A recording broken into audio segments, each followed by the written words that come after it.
It's a motley crew. Why is everybody dressed up? Oh, yeah, microphone. Yes, sir. All right, this is Ken Resnick, very famous announcer from Minneapolis, Minnesota. I met Kenny, were you with the FBI yet, or was that a few years later? No, I started there in 1973, so I was with him, but it took me a while. It wasn't anything I broadcasted, so until we got to be friends, I really didn't tell you what I did. Yeah, I found out from your buddy Chuck Cook. Chuck Cook was an accountant. After about 15 years, I fired his ass. All right, Kenny. Yeah. Something that is, this mic is not.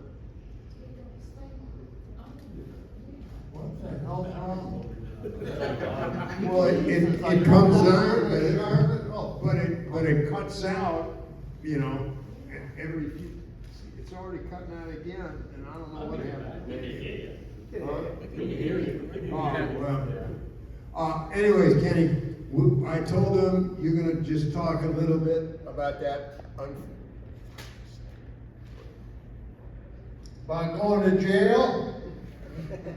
You want to talk about going to jail? Just briefly, and then we won't take any questions, then we'll get into the Q&A. You said it was okay. He deserved that. Believe this shit? He deserved it. God damn. Oh, I better watch that. I'm in the Bible Belt. I lived down here. I lived in Charlotte for 15 years. A lot of people don't know that. But the way I wound up here, I was working for Crockett Promotions, and the booker at that time was George Scott. And I had met George Scott, his last year that he wrestled was in Minneapolis for the AWA, and that was my rookie year. And so he came down here, started booking, and he got Wahoo McDaniel down here, and then Wahoo got Ric Flair down here, and well, they just built the whole place up. And then I came in about 74, yeah, a couple years later. But that was the start of Crockett Promotions, just going to the moon. Man, I tell you, they made millions and millions and paid us peanuts and peanuts. Anyway, who gives a shit? So I guess maybe we'll not address that unfortunate. Well, if you can learn how to operate a microphone. I've got it on, and now it's gonna very quickly. A red light. There you go. It just goes off by itself. I don't know if the batteries did or. Yeah, I bet it's a battery. Mine's all right. Well, between the two of us, yours is more important. One thing, I mentioned it last night. How many of you were at the dinner last night? Okay, all of them. All right, so I talked about the tremendous family you came from with Jack and Dennis. But growing up, as you started, I have no idea how to. did you, feel a little brotherly pressure to kind of live up to the careers that Jack and Dennis had established? Oh, yeah. Yeah, when there were 5 of us, 5 boys, or 4 boys and 1 girl, Charlotte. We're in the Queen City. My sister's name happened to be Charlotte, and she wound up being a professional roller skater. That was back in the day. The girls used to beat the shit out of each other. Believe me. I went to some of those goddamn things. I was wow. you mean roller derby? Yeah. Okay. Yeah, well, she was actually a performer. She could do the roller skating dances and all that stuff. But she got involved in that roller derby shit too. And, goddamn, this is back in the mid-50s. You know, what's that, 60 years ago? Long time ago. And I don't know if they still have that stuff. 70 years ago. Huh? 70 years ago. Yeah, 70 years, yeah. Yeah, because I was, I mean, yeah, that makes sense. Yeah, 70 years ago, and then my brother Jack, he was 10 years older. My brother Jack, he's 10 years older. He was three-time All-American football player at the University of Oregon. Phi Beta Kappa. He had all the brains in the family. Well, that's not true. We all but, and then he got drafted by the Baltimore Colts, which are the Indianapolis Colts today. But when he was a rookie with the Baltimore Colts, he was Wade Eubank, I remember, was the head coach, and he was a salty old bastard, you know. He loved my brother for some reason. And then a couple years after that, they traded him to the Chicago Cardinals, who in 59, and they went on to be the St. Louis Cardinals, and the St. Louis Cardinals went on to be the Arizona Cardinals. Just to give you guys a little insight to the history of the NFL. It's not a static league. These assholes are more volatile than professional wrestling. I mean, they really are. When you look at the nuts and bolts of their operation. And then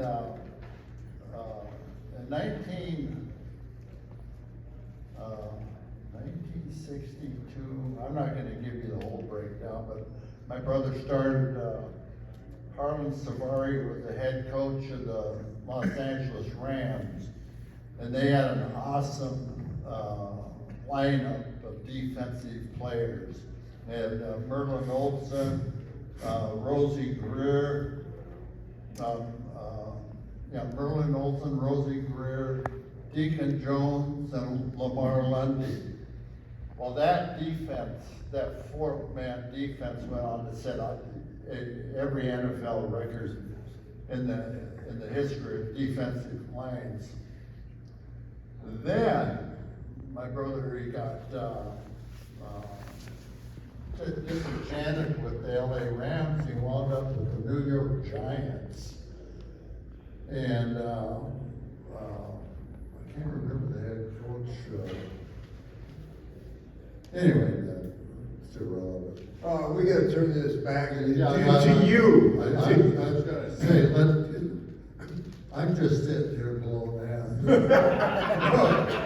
Fine, let me ask you this one. We talked about it, but at BYU, you were one of the country's top discus and shot put throwers. Top world. But then you decided to kind of turn away from that and concentrate just on weightlifting. What brought that about, Kenny? Well, everybody's favorite son here in the South was a guy by the name of Paul Anderson. He's from a little town down here in South Carolina. I got to be friends with Paul. And he had gone to the 56 Olympics, and he held all the American records and everything. And he was a nice guy. I told Paul, I said, you know, when I grow up, Paul, I want to be just like you. But I want to break all your records.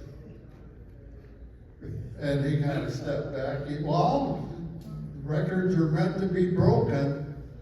I didn't only break them, I fucking smashed them. I think he had a press of 420. I had a press of 507. I mean, I was 60, 70 pounds more. Nobody had ever done that. I don't, I was shocked. Believe me. well, you clean and press 500, the first American to do it. But no American to this day has yet to clean and jerk 500. You still hold that one. No, you have it backwards. Oh, is it clean and jerk Clean and first? jerk out the first, yeah, to ever do that 507 I wound up doing.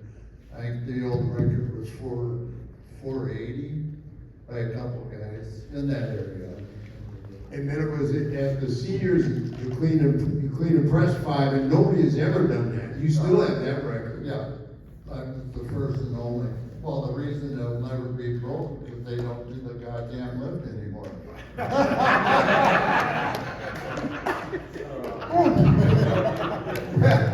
That one you'll always have then. Yeah, well, it doesn't matter back then. Oh, no, but I, even if they still had it today, I'd still own the record. Seriously, that was way out of the reach of everybody. That's what I mean. And Kenny, every time, I do a Q&A down here, and these fans are so great.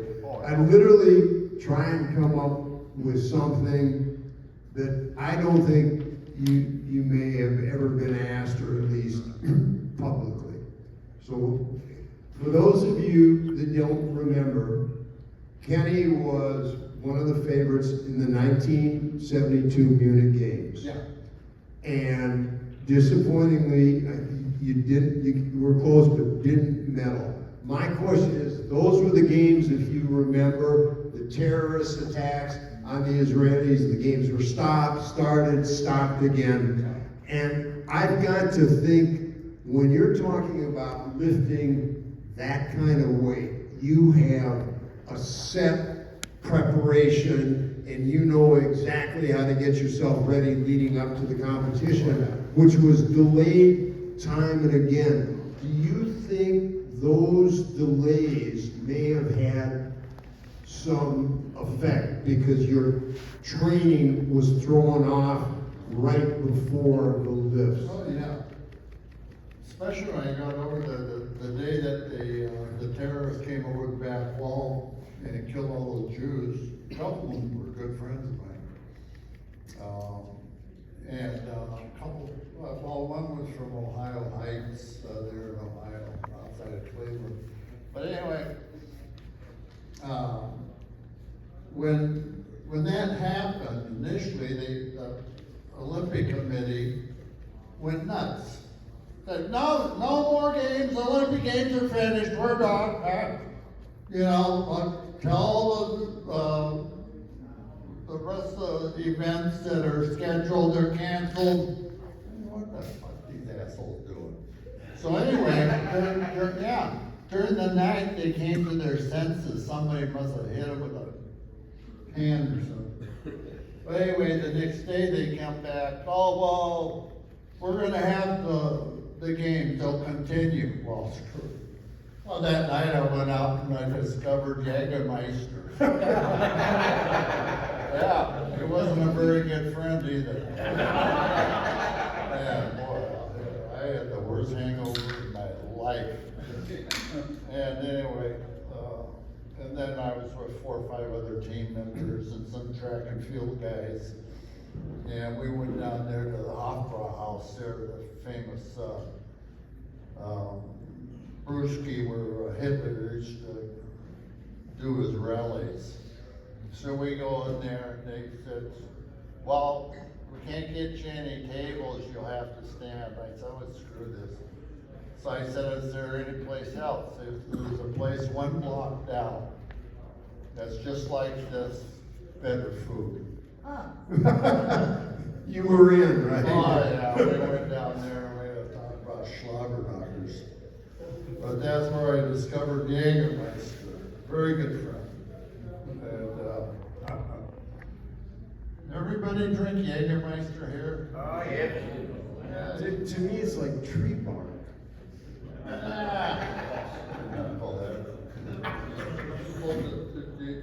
You have a beer, then you have a shot. Yeah. You have a beer, then you have a shot. So how knowing what you had to be looking forward to as an American Olympian, you made the Olympic team. How disappointing was that entire experience? Did that stay with you a while? And I'm not talking about not mentally, but I mean the games, the terrorist attack, losing friends. You know, I'm not a soppy asshole. You know, fuck that bullshit. You know, man up to it. You know, people get killed and murdered and slaughtered every fucking day. Yeah, what are we gonna do about it? Can't do shit. You know? And that's how I feel. I hope you all noticed that little sign that said X-rated when you started. Okay, following the Olympic Games, you decided to become a pro wrestler. How did that come about? Well, when I got back from Germany, I had had a knee operation a few months before the Olympics. The orthopedic surgeon told me, Ken, you need a surgery on your knee, but it's so close to the Olympics, it's not gonna heal. You are gonna go in there and with the bad, it's still gonna be weak and bad. So anyway, I said, do it. I says, I can't walk on it, I can't work out, I can't do squats, I can't do shit. I says, do the operation, I'll take my chances. Well, I came back, and a month before the Olympics, you know, I still had damn blood leaking out of the thing. I went in there and posted the world's highest hold. A military 505, I snatched almost 400, and I clean and jerked 496 for a total of 1396. Alexiev from Russia was second at 1391, I think. So I had by a few pounds, not a lot, but you know, I was ahead. So I was favored to win the gold medal. I get over there, my knee just blew up. It was as big as a football. I couldn't believe it. And so, you know, I tried going to the trainer, but they had basketball players and, you know, guys running 5,000 or 10,000 meters. They were working on those type of people. I said, okay, you don't have time for me. Well, we're really down. I said, you're really down. So what I did, I went over to the West German compound, and boy, they took me in. Oh, they were so good. Well, they didn't really know you though. Yeah, they knew. Believe me, they knew. And you know, the Germans, you know, they're big, strong people. They love big, strong Americans. So they like anybody that's big and strong. Let's face it. So they took me in and worked on my knee every day for a week and got it halfway decent. But like I say, the competition was just a couple of days away. And anyway, so I go out there, I get warmed up. I made my first military press. I started light just to play it safe. I don't know what I had, 470, 480. Light. Yeah. But anyway, then I go out and I took 510 or 511 for my second attempt. Knee. Didn't hold it. So I said, hell, I'll go out and cleaned it again, pressed it, then the referee says down. I dropped it behind me. Well, you have to drop it in front of you, you know. So I got disqualified. Anyway, out, you know. So then how, following the Olympics, did you decide, had you thought about pro wrestling before, or how did that all come about? Oh, yeah, I was a wrestling fan. You used to go down to the, armory. They had an old military armory in downtown Portland. And probably said about 600 people. Place was packed though, right to the brim every week. And I saw it. Must have been Don Owens territory. Yeah, I met Don, 21. And the headliners was the guy Tough Tony Bourne against Mad Dog Vachon. And I'm watching that, I put the buddy in my Gary up, and I said, Gary, you know, how far we could with those little guys. You know, there wouldn't be no contest. And, you know, Gary was a little taller than me and weighed about 300, I weighed about 310. So, you know, I said, I don't know, they're pretty tough. And we didn't know what we were getting into. Hello? Hello?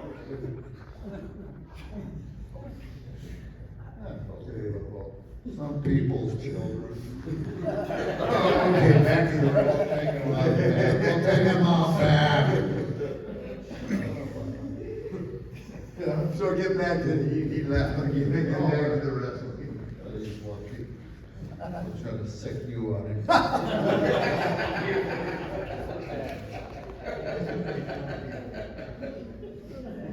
Anyway, no, I was always a wrestling fan, and I had plans of getting into wrestling.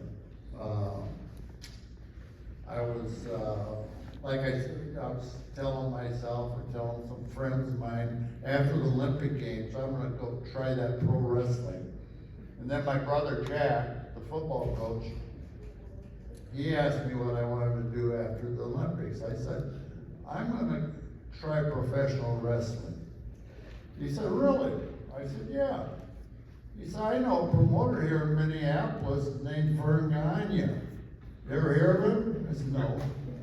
I had. You know, back then everything was territories. You had Vince McMahon in New York, you had,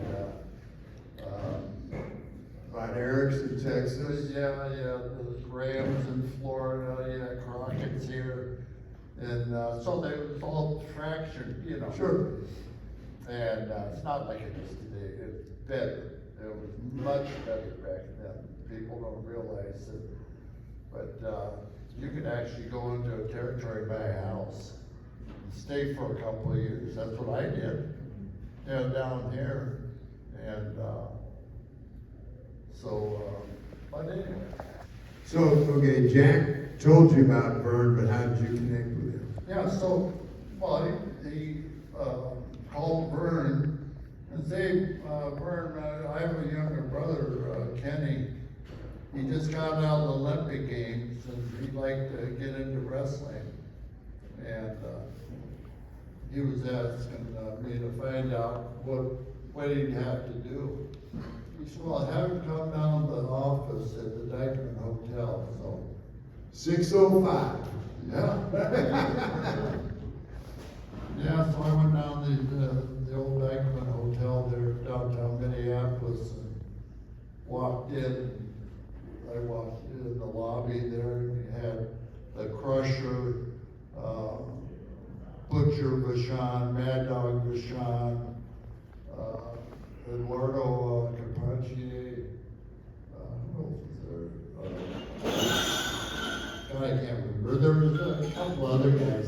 They were coming down to get their weekly paycheck, as I found out later. And talked to Vern and his corrupt sidekick, Wally Caribou. His name's Wally Caribou, really a nice guy. Jesse Ventura started calling him Wally Caribou. So it stuck.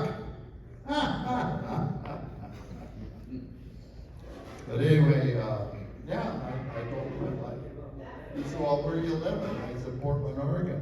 He said, well, if you're gonna train to be a wrestler, you're gonna have to move back here to Minneapolis. I said, yeah, I plan on doing that. so along the line, I bumped into a bouncer at this nightclub. Well, it was actually a dinner nightclub. It's a nice place. George's in the park. And this bouncer turned out to be Ric Flair. And he said, "What are you doing here?" He said, "I just saw you on the Wild World of Sports." I said, "Yeah, I know. I saw that too." I said, "Well, everybody has to be somewhere. I just have to." He said, "Is Jack Patera your brother?" I said, "Yeah." He said, "Wow." So we sat down after he got off work. Well, the bar was closed at 1 o'clock back in those days. We sat down, had a couple of beers, and became friends. And I got him in. Vern wouldn't take him. Vern would take me, but he wouldn't take Rick. Tell us a little about Vern. Yeah. And so anyway, I worked on that for about a month and a half, and discovered that Rick went to the University of Minnesota for a short time before he got kicked out. But he's proud of that. No, yes. But anyway, I said, this Ric Flair I'm talking about is friends with, not friends, but he knows your son Greg, and Greg's buddy, Jumpin' Jimmy Brunzell. He said, "Is that right?" I said, "Yeah, they're all buddies." So I said, "Give it some thought, So he came to his senses, so our camp turned out to be Khosrow Vasiri from Iran. That's the Iron Sheik. He winds up being the Iron Sheik. Jimmy Brunzell and Greg Gagne, and then Ric Flair and Ken Patera. And there was another friend of Wahoo McDaniel's, outside linebacker. He played for the Denver Broncos and the Miami Dolphins. His name was Bob Ruggers. He was a local boy. Well, Bob played at the U. Yeah. University of Minnesota. Yeah, all American. Yep. Yeah, he wouldn't know slouch. So there was the 6 of us. So you had Ric Flair, Ken Patera, the Iron Sheik, Bob Ruggers, Jumpin' Jimmy Brunzell, and Greg Gagne. 6 of us. That was probably the best graduating class. Or there's not another one better. Every one of those people turned out to be superstars. Well, the most interesting thing, I'm sure to all of you, and I've known you since like 73 or 74. Yeah. I had no idea that Ric Flair, in some ways, owes his career to you, because if you hadn't lobbied for him, Oh, yeah. Vern may never have taken him, which is something I never knew. That's a true story. You can ask Rick. Oh, I have no doubt. All right, now let me ask you, how did this come about? You got out of camp, and still very young, experience-wise. Yeah. You all of a sudden go to, I think, then it was still WWF. Yeah. And you're doing a program with Bruno Sammartino. Yeah. The time, that in the business then and even today was pretty unusual. Oh, very unusual. Yeah. Yeah. Well, the thing is, I had a couple stops prior to that. I went to Dallas, Texas first, wrestled for the Von Erichs down there. Then I went to Georgia and hated it. And I was there for like 4 months. I said, I'm gonna get the fuck out of this place. And I wound up, I called Flair. I said, "Rick, how's business up there in the Carolinas?" He says, "It's great. You wanna come?" I said, "Absolutely." He said, "I'll call you back." He called me back 2 hours later. He talked to George Scott, the booker. He said, "Yeah, come on up." And, that's how, I wound up here in Charlotte, yeah. And then Oh, and then, I'm sorry, and then. I went- you do listen to my question every now and again, Yeah, right? get out of here. And then I went to the WWF. Bruno had called me, and somebody, Larry Zabisco had given Bruno my phone number. And I said, I'd love to come up there. I said, I've always been a Bruno Sammartino fan. He said, shit, I've been a fan of yours. I know everything about your college days and your weightlifting, the Olympics. And he says, I know all about you. And so that made it real easy. Boom, I'm on the next airplane up here. Yeah. All right, you had the great run with Bruno, then you come to the AWA, and suddenly, you know, you're working with Bachwinkle, Heenan, the Blackjacks, Lansman, Mulligan, Saito. Yeah. Kenny, at what point in your career was it Bruno, was it the AWA? I mean, for every wrestler, there comes a point where you kind of say to yourself, I made it, I belong. When did that happen? And I mean that in the best way. At what time did that kind of happen for you? When I was here in Charlotte? Yeah, I mean, George Scott had assembled every main eventer that was worth the salt. And we all just came together, and I just, I'm still kind of a rookie. I just blended right in though, because of my background, and my athletic ability and everything. And so that's how that started. And then, after a year and a half, they sent me up to New York. Oh, shit. Yeah, turn that damn phone on. Now, let me add one more thing. These people all have got a photo op at 5, and then, if any of you have questions. But when you go back to New York, Vince teams you with John Studd. And then they say, you're gonna go into a tag with Andre, you guys are gonna jump him. What is it like when Vince tells you, you're gonna cut Andre the Giant's hair? What was that one like? Well, the big guy, it's quite obvious he needs a haircut. I mean, there's no doubt about it. He probably needs a shampoo too. And but anyway, yeah, no, that was probably the hottest.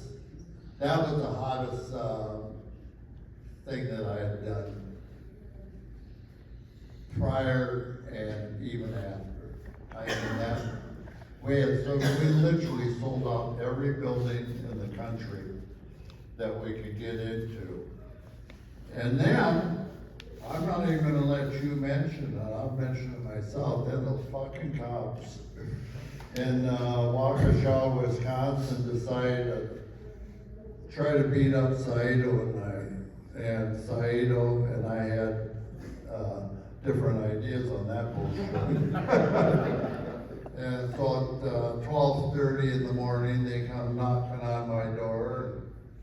Saito and I were sharing a room that night at the Holiday Inn. And I'm not gonna get into the gory details, but fuck them. And so anyway, a year and a half later, the judge said, well, fuck you. Gave us 2 years in prison for a bullshit. The most anybody had ever gotten in Wisconsin for having a fight with the cops. It was no worse than what we did. Was 90 days and a $50 fine. Yeah, they throw us in for 2 years. And then the prison system let us out after 6 months because of good behavior. And I mean, what are we gonna go to prison and beat people up? Are you kidding me? I'm not gonna go to the fucking hole. Yeah, there is, you know, a dungeon in prison that exists. And I was gonna have, you know, nothing to do with that crap. So anyway, then our time expired and we got out. Any of you have questions? Yes, sir. I wanted to ask you, when you was on that CBS, they had a kind of a tough man competition, had all different events. Could you describe how that took place and the whole angle behind that? Oh, you mean the World's Strongest? Yeah. Yeah, the World's Strongest contest, that was the first time ever, here in the United States that they did anything like that. They started doing them over in Europe about 20 years before that.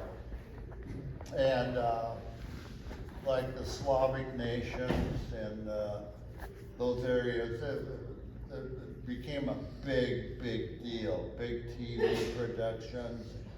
And those guys, were making huge money doing it, you know, the athletes. And so, a friend of mine, here in the States, he decided to try it. So he got a sponsorship at,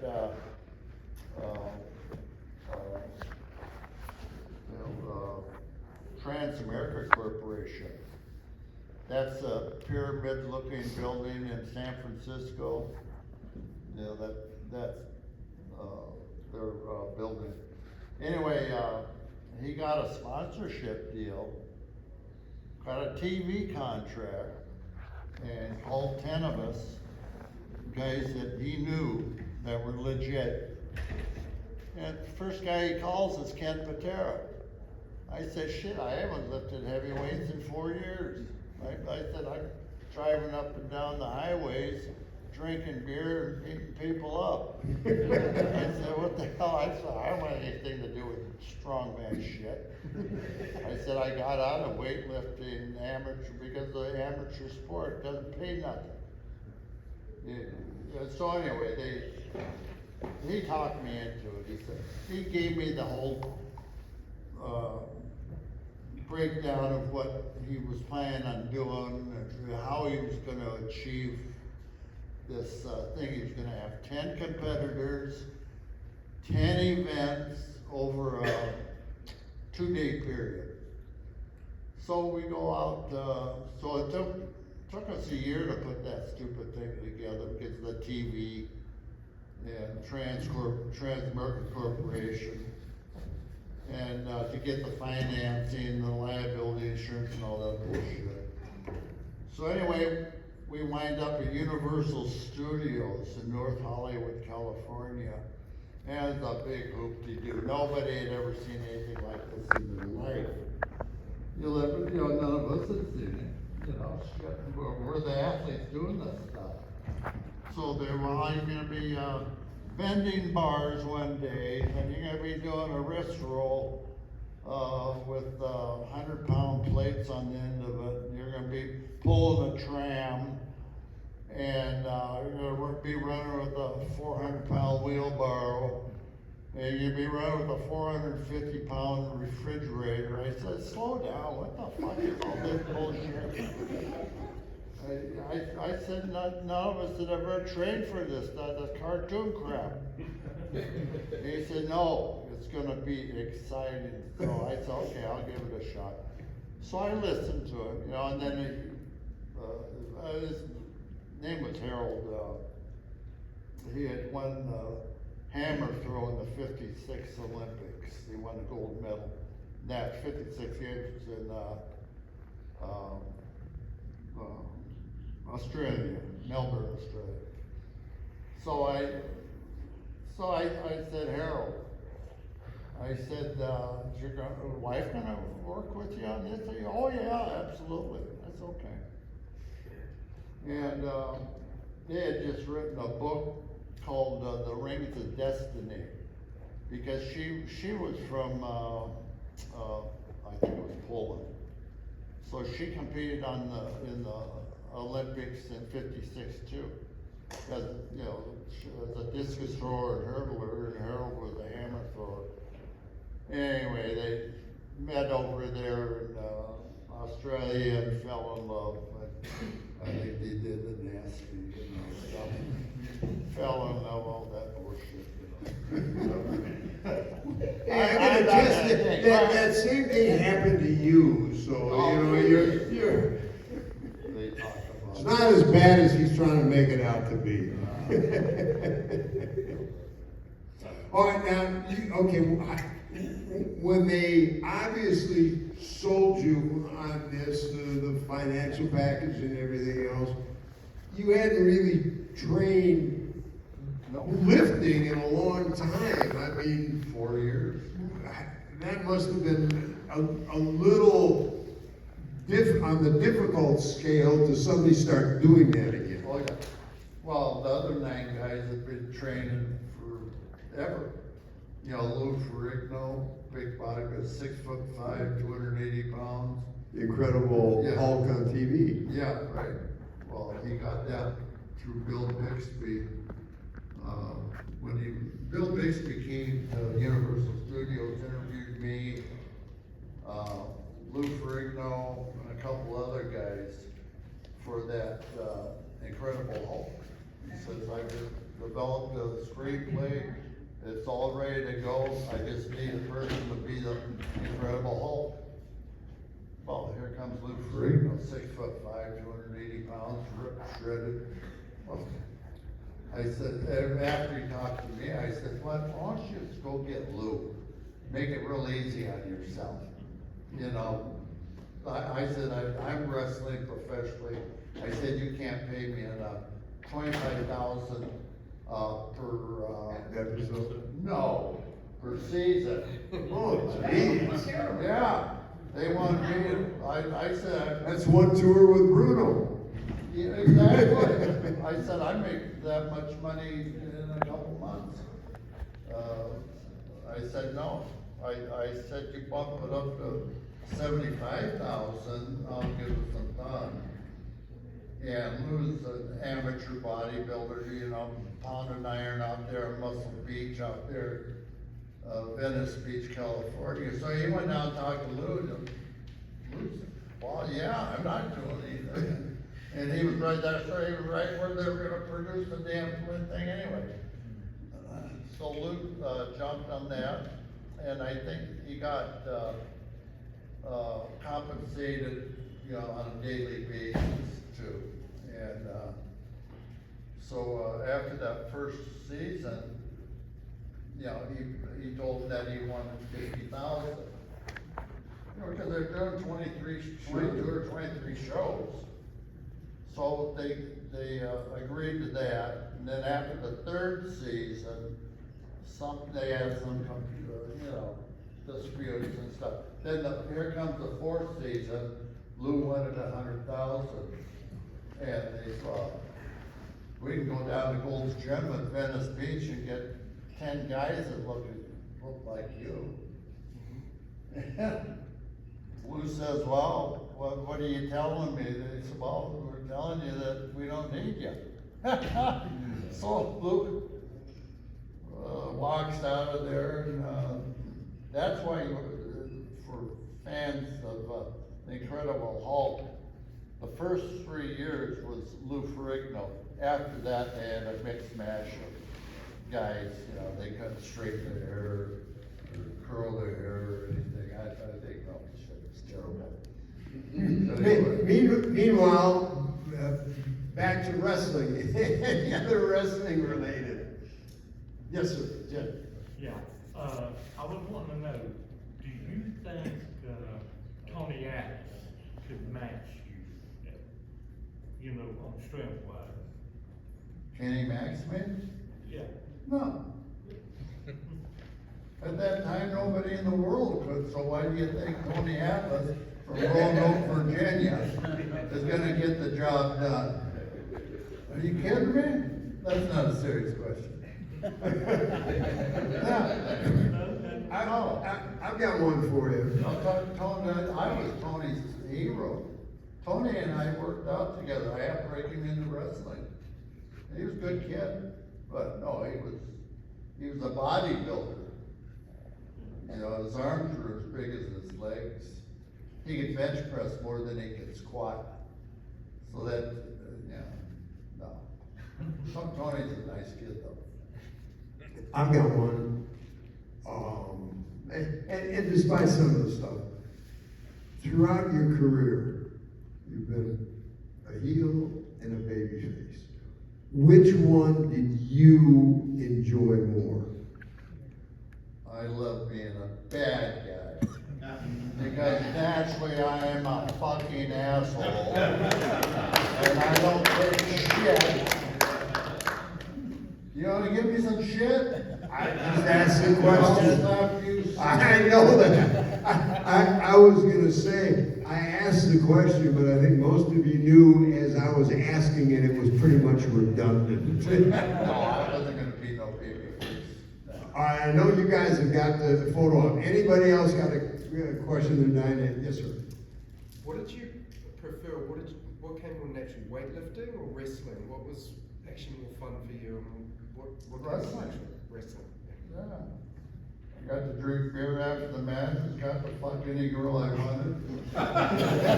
Fly all over the world, what the hell? I mean, there's a lot of beautiful women out there that need services. You know what? I was one of the guys that did it. They loved me. And I loved them. A humanitarian from the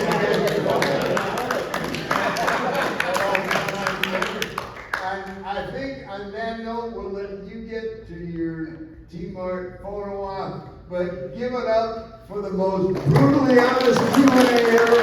Ken Patera. Thank you guys.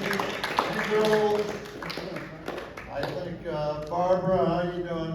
I'm doing fine, thank you. Yeah, you guys are great. What a beautiful fucking audience. But yesterday was fantastic. This is fantastic. What are we doing tomorrow? Oh, I'm going home. Anyway, I love it. Love you people. Thank you, Ken. Thank you, Ken.